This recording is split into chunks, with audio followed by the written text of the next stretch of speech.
Israel एक ऐसा देश जहां पर केवल चारों ओर रेत ही रेत दिखाई देती है।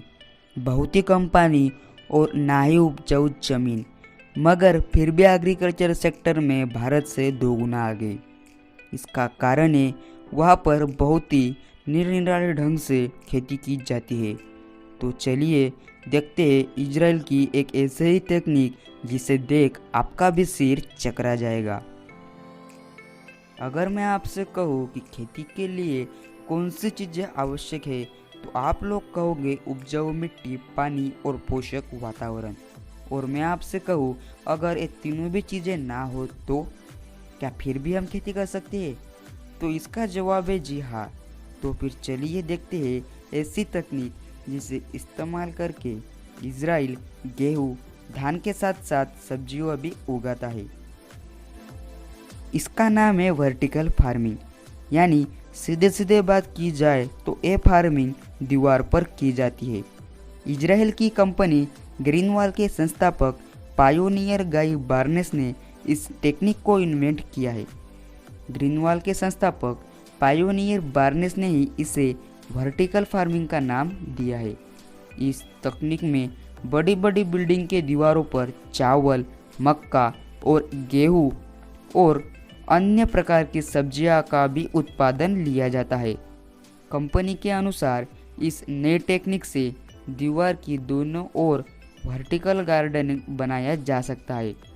वैसे तो ग्रीनवॉल ने इस टेक्निक को 2009 में ही विकसित कर दिया था, मगर अब जाके एक तकनीक पूरे दुनिया में लोकप्रिय हो रही है।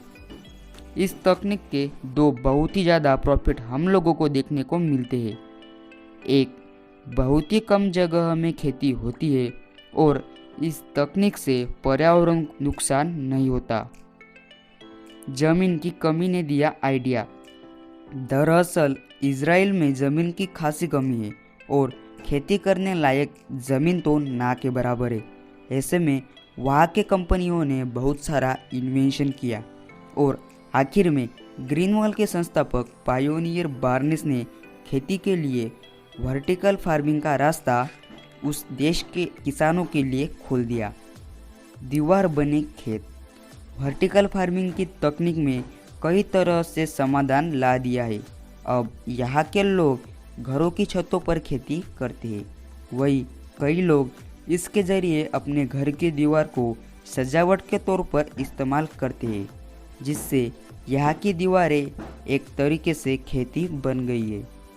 पर्यावरण को फ़ायदा।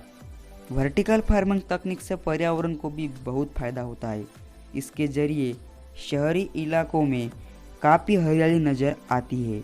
इसके साथ ही दीवारों पर पौधे होने से घर के तापमान में बाढ़ नहीं होती और पौधे होने से वहाँ का वातावरण में नमी बनाए रहती है। इससे ध्वनि प्रदूषण का असर कम होता है। तो आपको क्या लगता है, क्या हमें भी ऐसी तकनीकों की मदद से खेती करनी चाहिए या नहीं?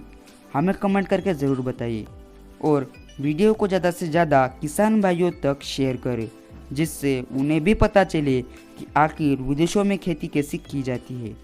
धन्यवाद। जय किसान, जय जवान।